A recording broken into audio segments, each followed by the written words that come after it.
Hola, queridos conspiradores en casa, conspiradores. Hola, ¿qué tal? In situ. In situ, exactamente. Hoy vamos a abordar un tema muy atractivo, muy interesante, muy importante, que es la historia de los dictadores mexicanos. Es decir, primero tendríamos que definir, claro está, qué es un dictador, ¿no? Para poder entrar en materia, porque pues no todos fueron. Y hay dictadores, como bien decía, hay Dictablandos. dictablanda y dictadura, ¿no? Entonces, claro. Pero hay matices todavía entre los tiranos, ¿no?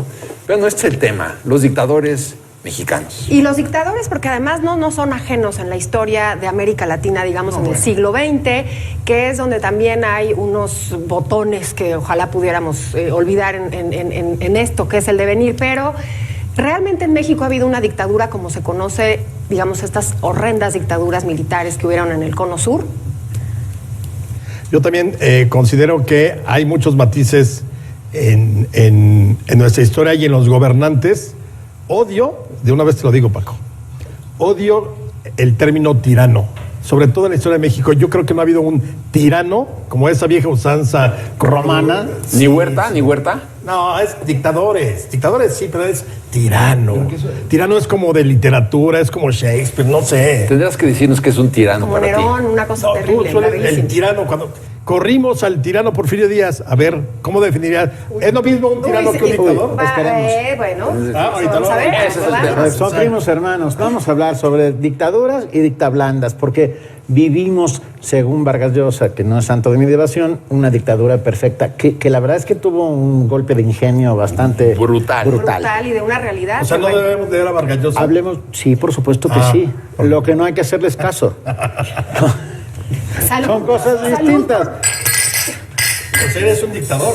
¿No? Nos estás diciendo que le... Oh, calla.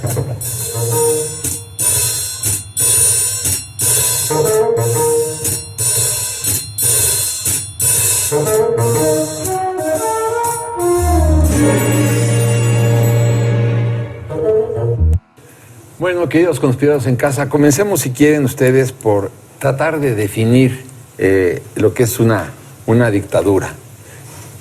Yo diría que comencemos por decir que es la desaparición de todos los poderes que se concentran en una sola persona.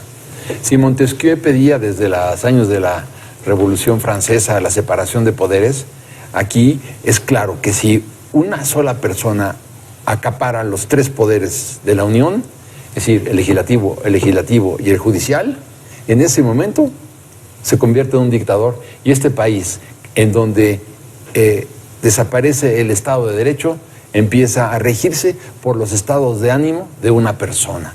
Y entonces, ahí estamos hablando de un dictador. Que dicta, que impone de acuerdo a los estados de ánimo. Entonces Porfirio Díaz no fue dictador. No, bueno, ahí vamos a empezar. ¿No verás que sí? Verás que sí, por supuesto que a fue. ver, Real Academia Española de la Lengua, tirano, que abusa del poder político y gobierna de manera totalitaria, sin limitaciones legales y normalmente actuando de forma corrupta y cruel. Eso es. También se parece mucho a un dictador, ¿estás de acuerdo? Sí, que se me hace que son sinónimos. Yo creo, a mí me parece que sí son sinónimos. Y Paco, lo que estás diciendo de los poderes se traduce en que a la sociedad, esa a la que representan esos poderes, está siendo perseguida, le cortan derechos civiles, le cortan derechos políticos, no votas, no es válida tu opinión. La paz de los sepulcros de Porfirio Díaz puede caer ahí muy bien en una dictadura. No hay libertad, de prensa. No hay libertad de asociación, no hay libertad de tránsito. No, bueno, entonces... Y persecución, porque estos regímenes autoritarios del siglo XX asesinaban sistemáticamente a un sector del pueblo que es opositor a ese régimen. Pero bueno. Pero yo les diría, a ver, para ponerle salsa al asunto, ¿no? Dictador. En la época moderna, persona que se arroga o recibe todos los poderes políticos y apoyada en la fuerza los ejerce sin limitación jurídica. No fue un dictador Díaz. Sobre esta definición. Pero en la otra sí fue tirano. Sí. Laura, perdón, que no interrumpí. No, está bien, se me fue. Me quedé en la definición. Pero entonces, a ver, yo aquí voy a pensar. Ya sé dónde. Yo sí soy de la idea de que para estudiar a Porfirio Díaz en su gobierno hay que empezar por reconocer que es un dictador. Mira más para atrás, perdón, Alex. Nada más, bueno. porque quiero meter ahí a discusión. Ahora, lo increíble de lo que podríamos llamar los dictadores mexicanos es que han sido muy hábiles para revestir todo de legalidad. Claro, Porque claro. el porfiriato, nunca hubo una elección que se cancelara. Nunca persiguió a ningún opositor en términos políticos de los que se presentaban en las elecciones, salvo a Madero. Nunca hubo una elección fallida, la gente podía votar. Es decir, todo el mundo jugó al juego de la simulación. Yo me iría más para atrás, Alex, para ponerle, lo que iba a decir hace un momento, para ponerle un poquito de salsa al asunto. Yo creo que el primer dictador en el siglo XIX se llama Agustín de Iturbide. ¿Por qué? Porque cancela el Congreso. Un hombre que cancela el Congreso, bueno, automáticamente se convierte en dictador. ¿Y el hombre que lo restaura ya es desdictador? Yo digo que sí. Pues O sea, fue dictador unos días y luego ya no. ¿Cómo? ¿Por qué? Porque luego lo restaura él, lo restablece. Bueno, sí, pero ya, y vemos que las consecuencias ya extemporáneas. Lo que quiero decir es que con un hombre que acaba con uno de los poderes, que atenta contra la deliberación de uno de los poderes de la Unión, o de los dos poderes de la Unión, se convierte en un dictador. Claro, porque además es el caminito a lo que sigue, ¿no? Es el camino a hacer lo que yo pienso, mi voluntad. Revístelo de proyecto, revístelo de legalidad, pero finalmente ese acto de anular un Congreso porque no es a favor tuyo, es un acto políticamente de dictador. Querida Isabel, si lo revistes de legalidad, ahí entramos, o sea, deberíamos tener una nueva entrada dentro del diccionario de la Real Academia, que es dictador a la mexicana. No, pero Alex tiene razón en lo que dijo. Todos se las han arreglado perfectamente bien para revestir todo de legalidad, para que no les puedan decir, oye, no, Bueno, aunque haya incongruencias políticas, por ejemplo, el plan de Tuxtepec, llega un señor, Porfirio Díaz, que dice, estoy harto de la reelección. Esa es su bandera fundamental. Y se reelige de 1876 a legalmente. Exactamente. Legalmente. A ver, porque si ya nada más vas a, digamos, definir a una persona porque al principio pensaba de un modo y luego cambió su pensamiento político, pues entonces todos están fritos. Todos. Bueno, a ver. Pero Un emperador es un dictador, porque él dicta las leyes, tiene... sí, pero fíjate, es la antítesis de la república, por eso es Porque que es además el está pleito nombrado, eterno en la pero no, historia sí, entre no. una república Pero representativa es lo y mismo un la monarquía imperio. absoluta Ok, sí. a la monarquía constitucional moderada. Sin duda, pero la Parlamentaria, monarquía claro. absoluta se parece mucho a una dictadura. Ah, no, claro, ahí sí, Sí, de acuerdo. totalmente, Ahí que sí. la Ese- historia ese- lo ese era mi superó. punto. Sí, Pero, sí. por ejemplo, Iturbide supuestamente es el emperador de una monarquía constitucional, porque había constitución moderada y había un congreso. Bueno, y cierra. Por eso te digo que a la mexicana... Ese híjole. no es. No, pero igual, fíjate, se las arregla Hitler. A Hitler le podrías tú decir que fue un demócrata. Bueno, a él lo votaron finalmente en el Parlamento alemán.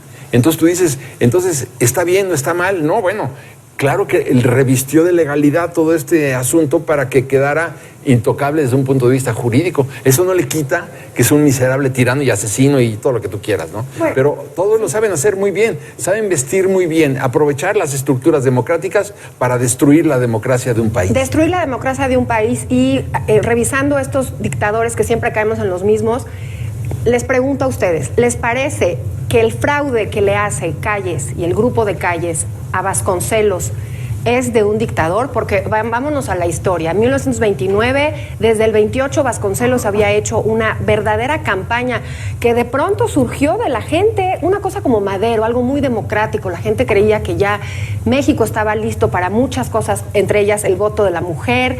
Se le unen los estudiantes, se le une mucha gente que ya pasó la revolución, ya no queremos caudillos, ya no queremos más sangre. Le roban, le hacen un fraude terrible, hay asesinatos, matan a Martín del Campo, lo persiguen, es un perseguido político, tiene todos los elementos, check, para hacer un movimiento de... Germán de Campo. Germán de Campo. Tiene todo el elemento de ser un dictador. Tan es así que la vida de Antonieta Rivas Mercado la truenan. ¿Por qué? Porque se queda absolutamente sin nada. Esos efectos de una política dura, una política de dictador, a mí me parece que entonces es el inicio de la dictadura perfecta, porque el gobierno, el Estado priista, que nacía justamente con Calles, iba a asfixiar todas las cosas Acabas- democráticas que acabas salían. de dar- No lo sé, Con- Rey, parece espera, acaba de dar con el martillo en el clavo. Ajá. Porque el dictador es el Estado mexicano, no una persona como tal. O sea, el Estado logra hacer todas estas componendas para que alguien se perpetúe en el poder, dicte las leyes, haga lo que se A quiera. modo. Pero es el Estado, es un contubernio entre muchos, no es una figura única como lo fue Pinochet, como lo fue Sí, Videla, como lo fue exacto, de Duvalier. acuerdo. Súper de acuerdo. ¿No? Sí, pero finalmente descarrila el rumbo sin democrático duda. de México porque Vasconcelos fue el ganador de esas elecciones. Bueno, pero finalmente hace la campaña Hay un fraude desde Estados Unidos. brutal, digo, es un sí. cobarde. Pero, por ejemplo, Javier García Diego, que fue presidente del Colegio de México, dice que no hay manera de comprobar que hubiera ganado. Porque nuevamente ahí entonces ya empezamos a hacer historias sobre cosas muy concretas. Era clase media. Y el pueblo en 1929, o la sociedad era básicamente un 60-70% rural. Si quieren saber si logro resistir a estos tres dictadores, vengan con nosotros. Ahorita regresamos en el Refugio de los Conspiradores.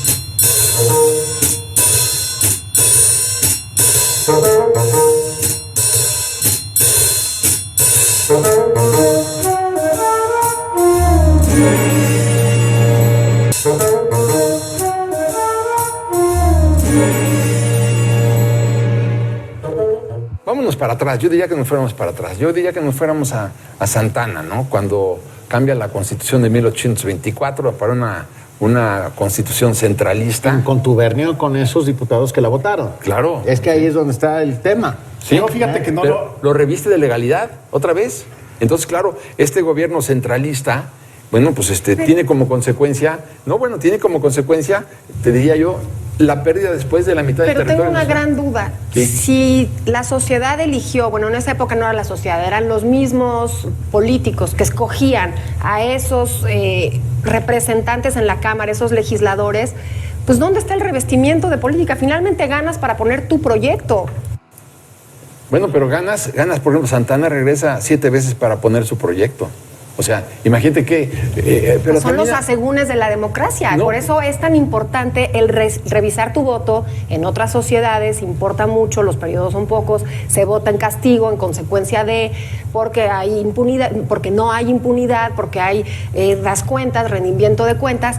Y aquí pareciera que eso no, que estamos desvinculados. Los que somos representados por ellos, estamos desvinculados porque se quedan eternos. Tiene que ver con la falta de un Estado de Derecho sólido, Más bien. representativo particularmente, ¿no? Que represente a toda la sociedad. Es Y que exacto, yo creo, yo sí creo que, y me atrevería a decirlo, el único dictador, la única dictadura que hemos tenido formalmente, digamos, me parecería que sería la de Díaz. Porque es una persona que se perpetúa 30 años en el poder, Y la de Huerta también. 15 meses. Sí. Bueno, no importa el tiempo. No. Él Huerta. Huerta, por eso. Huerta. Son 15 meses los que dura en no el importa, poder. pero Es que entendí es- 15 veces, no 15 No, meses. 15, Perdón, pero eso perdón. no le quita que sea un dictador, Huerta. A ver, El golpe- es otro que supo cambiar todas las estructuras. Pero para- espérate. Para hacerse del poder cuando nombra Te voy a decir por qué no lo metería Huerta. ¿Por qué? Porque él eso hizo para responder a la revolución. Todos los dictadores, Somoza, Castro... ¿Cuál revolución? Pinochet. Ahí no había- La revolución, claro. ¿No? Estaba levantado en armas medio México, la revolución constitucionalista contra Huerta. Sí, No, pero bueno, ¿no pero- se te hace que está más cercano a un movimiento, a un militarismo terrible como lo hace Pinochet o como lo hacen los argentinos? Porque utiliza una parte del ejército para matar civiles, para asesinar al presidente, para ponerse en el poder, para hacer una pero ese es un golpe de conspiración. Estado. Es un golpe Dio de Estado, a pesar de que Madero haya firmado Sí, su sí, renuncia. Sí, Claro. dio el golpe de Estado y Sí, viene... pero eso es una cosa distinta a ser un dictador. No, pero el hijo, que lo que da a luz un golpe de Estado, perdón, lo gráfico de mí, es un dictador. No sé. El golpe de Estado de Obregón no dio un dictador. Dio un Estado Dio un presidente de 4 años y luego vino otro presidente de 4 años. que cambió Ya- la ley porque se quiso reelegir Pero y de entonces todas pero maneras- le roban las elecciones a Pero Vasconcelos. ¿cuál democracia durante la diarquía Obregón Calles? No hubo democracia. A ver, Alex, asesinaban que a los yo senadores, asesinaban a los diputados, perseguían a los... Asesinaron a un senador en el gobierno de Obregón que fue fiel jurado. jurado. No a los senadores. Asesinaron más con Huerta. A otro asesinaron, ahora te voy a decir, asesinaron a dos legisladores. Pero vamos, lo que te quiero decir es, quien sostenga que había democracia durante la diarquía, pues está completamente equivocado. A ver, él nombraba... Pero no era una dictadura. Ah, no, pero si nombraba a los ministros de la Corte, nombraba a los senadores, nombraba a los diputados, era el gobierno de un solo hombre, como decía González Un Pedro. solo hombre que dejaba el poder cada 4 años. Pero estaba detrás el maximato. Estaba detrás el hombre fuerte, el hombre duro, el que decía... Dictadura a la mexicana. Que otra vez, Sí, volvemos a lo mismo. sí. O Pero sea, no tienen todos los finalmente Hay elementos. que leer pero a sí. Cosío Villegas. Finalmente dictadores, finalmente Sí. dictadores. A Sí, ver, Es que sí. no en el estricto sentido. Pero con mucha peste, en el estricto sentido de que es la fusión de los tres poderes que encabeza una sola persona, estamos hablando de un dictador. Obregón fue un dictador. No tenía, es decir, no... ¿Qué te falta? ¿Qué te falta para que Obregón fuera dictador? ¿O no fuera dictador? ¿Qué te falta? Es un hombre que gobernaba en los tres poderes de la Unión. ¿Qué más quieres? No sé, no sería... ¿Tú crees que no nombraba a los ministros de la Corte? ¿Tú crees que no nombraba a los Es legisladores? más, creo que a los todavía gobernadores. fueron más libres los poderes en los 20 que cuando ya llega el partido oficial. Eso es otra cosa. Pero son los cimientos de ese partido Pero es la oficial. dictadura perfecta. A ver, te digo, en el gobierno de Echeverría, en el gobierno de Cárdenas, en el gobierno de ¿qué te voy a decir? Díaz Ordaz, ellos nombraban con toda la simulación política y jurídica a los ministros de la Corte y a los legisladores. Palomeaban las listas en Palacio Nacional. Entonces México no ha sido demócrata Claro que hasta no. el 2000. Claro que no. Bueno, Ahí yo te fue diría, una gran salvo los- esperanza de democracia. No estoy diciendo si a favor o en contra del partido. Mira lo que nos pasó. Bueno, pero salvo- fue un ejercicio es de decir, democracia. Salvo los 15 meses de Pancho Madero en el siglo XX, y que se pierde, cuando pierde el Congreso, el control del Congreso Zedillo en 1997, Eso es desde el 97. ¿no? y los 15 meses de Pancho Madero, yo te diría, no hubo democracia en el siglo XX, ni en el XIX. Estoy totalmente de acuerdo. Ni en el 19. ¿Por qué? Porque eran pequeños tiranos sexenales o de cuatrienio en la época de Calles. El que me diga que sí hubo democracia en el maximato, por favor, me muero de la risa. Pero No, bueno. Tú dijiste una palabra clave hace rato, que fue caudillos. Los caudillos siguieron existiendo durante todo el siglo XX. O sea, no, es la figura como tal, o sea, el presidencialismo a ultranza representado por un solo hombre, que era casi un tlatoani al cual se rendía todo. O sea, ¿qué hora es la que usted desee, señor presidente? Pues el santanismo, es Bueno. que no lo hemos superado, la verdad. O sea, no es que tenga todos los elementos, pero tiene muchos. En general, volvemos a tropezar con esa misma piedra de no tener un Estado democrático, no tener un Estado de derecho, que hagamos valer las leyes, que hagamos valer... pues, lo hemos dicho ya aquí muchas veces. Sí, el siglo XX tuvo cosas muy buenas en cuanto a estabilidad económica, pero el costo político y de democracia fue altísimo. Arrojó 50 millones de pobres. Tú dirás, ese es el balance de la dictadura perfecta. Fue una catástrofe. Claro, absolutamente. Socialmente hablando, fue una Por eso catástrofe. yo te digo, o sea, yo creo que y es también muy polémico, pero del 2000 para acá el país ha sido demócrata. Sí. Absolutamente. Absolutamente, sí. Porque la elección ya no es el gran elector, la elección la hace la ciudadanía, 1.400.000 personas que el día de la elección van, ponen la casilla, cuentan los votos, meten las actas y todo eso. Las últimas 4 elecciones, la de Fox, Calderón, Peña Nieto y el Obrador, fueron elecciones democráticas avaladas finalmente Por la ciudadanía. por la ciudadanía, que la ciudadanía construyó un IFE y construyó un INE. Ahora, Entonces, todo lo anterior a mí me parece que es a la mexicana. Porque, por ejemplo, dices de Huerta. Huerta sí, disuelve el Congreso, todo eso. Pero Huerta ya está defendiendo contra una revolución. Pinochet, desde 1973 y hasta que hace las elecciones, creo que con Patricio Aylwin, no, Hasta el no. acabó con todo mundo. 88. Acabó con todo mundo, totalmente. ¿No? Somoza igual, Castro igual. Duvalier, todo Y aquí, Sí, Videla. aquí Huerta fue represor, claro, pero porque estaba enfrentando a su enemigo que era la revolución. no, a ver, yo te diría al revés, Alex. Yo te diría que Huerta, después del asesinato de Madero, Bueno, él trata de buscar todas las estructuras legales para no parecer que él es un dictador. Igual que lo hizo Obregón en su momento, ¿no? Con el asesinato de Carranza, ¿no? Pero entonces, para mí, claro, la revolución comienza a partir del momento en que matan a Madero y, bueno, viene una sublevación ya por Carranza y por Pablo González, ¿no? Pero bueno, esa es la consecuencia. Ahora, el hecho de que él haya revestido de legalidad su acceso al poder, eso no le quita que sea un tirano. Y ve cuántas personas mató Huerta. Ahí no vamos a tener no va a haber ninguna discusión. Y voy a regresar un poco a Calles y al Maximato y a lo que le pasa a los vasconcelistas, porque no se me hace distinto lo que pasó con la güera Alejandra en la Argentina de la represión de Videla, que era una estudiante que la rompen con tortura y entonces ayuda a los militares el fenómeno de la delación, a delatar a sus compañeros y los subían a los aviones y los aventaban. Matar estudiantes, matar gente que está en contra del régimen.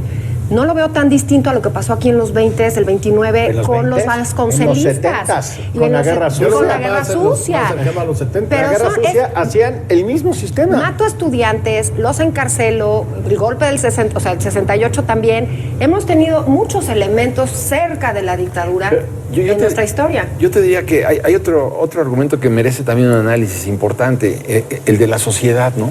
¿Qué tipo de país éramos que permitió que Santana regresara 7 veces al poder? Esa es otra. La gran pregunta. La sociedad, a ver, yo nunca he creído en las culpas absolutas, entonces yo me pregunto, ¿dónde termina la culpa de los tiranos o de los dictadores y comienza la culpa, la responsabilidad civil de la sociedad? Que, haz de cuenta que, como decía Obregón, como si fueran a los toros, ¿no? Pero era un país que ni siquiera tenía una identidad construida. O sea, ese México de la primera mitad del siglo XIX es totalmente anómalo. Sí. No, tienes 40 presidentes, más de 40 presidentes en 20 años. Pero, a ver, Alex, después vuelvo a lo mismo. Yo me acuerdo haber estado con mi padre y sus amigos y todos estos que hacían quinielas para ver quién era el tapado. Y la cargada. Porque el tapado sería el presidente. Sí. Exactamente. Entonces, ¿quién es? Y hacían sobres y metían ahí 100 pesos, lo que fuera. Y era Fidel Velázquez el que decidía. Dependía del sexenio quién era el que destapaba. Pero la sociedad era cómplice de la destrucción democrática del país. Que por eso dices, Benito, y bien, que lo dijo Vargas Llosa, lo señala, porque era un mecanismo tan bien aceitado, que era una dictadura tan perfecta que nadie se daba cuenta que era una dictadura. Que lean a Vargas Llosa sus novelas. Es muy interesante. Ahora, Alejandro, sí surgió de pronto, después de lo de Huerta, sí surge en la sociedad quien dice, no más Victoriano Huerta, y salen los que habían sido revolucionarios a enfrentársele, los carrancistas, en fin, sí también sale de esa sociedad quien en México ha puesto, se ha puesto bien del lado de la historia. Huerta no es, va a ser dictador, vamos a levantarnos con él. Vamos a levantarnos con él porque asesinó a Madero. Y Carranza dice, además rompió el orden constitucional. Claro. O sea, ya como gobernó a partir de que toma el poder, ya es lo de menos. Carranza ya estaba levantado en armas por otras razones que no era de... Es más, los revolucionarios jamás pensaron, vamos a darle a chance a Huerta a ver si gobierna como un demócrata. No, pues ahí tienes el caso de que uno de los postulados más importantes de la Revolución Mexicana fue sufragio efectivo, no reelección. ¿Qué hace Álvaro Obregón? Se reelige. O sea, ¿qué te voy a decir? Pero a ver, yo sí no quisiera terminar esto sin decir, por ejemplo, que a mayor evolución democrática de un país... Estamos más jodidos. Mayor Estado de Derecho. Mejor el Estado de Derecho. Yo creo que los momentos... Y eso es muy grave. Y lo que voy a decir es muy grave. Es crítica, ¿verdad? Es crítica. No, pero esto es crítica, ¿verdad? A ver, Es mi opinión. Yo creo que los momentos de mayor prosperidad económica, material y de seguridad... desgraciadamente han sido con la dicta blanda, o más bien con la dictadura perfecta del prismo y con el porfiriato. ¿Pero en qué han terminado? Hemos terminado en otro hoyo, otra crisis política, democrática, económica. Sí, yo estoy de acuerdo. Está terrible. Pero el problema es que en términos de un país democrático no sabemos comportarnos. O sea, llevamos hoy es 2021, 21 años de alternancias presidenciales y vean el país lamentable que tenemos. Únanse a la conversación, opinen. Por eso este filósofo francés del siglo XIX decía, el peor castigo que se le puede imponer a los mexicanos es que se autogobiernen. Salud. Imagínate eso.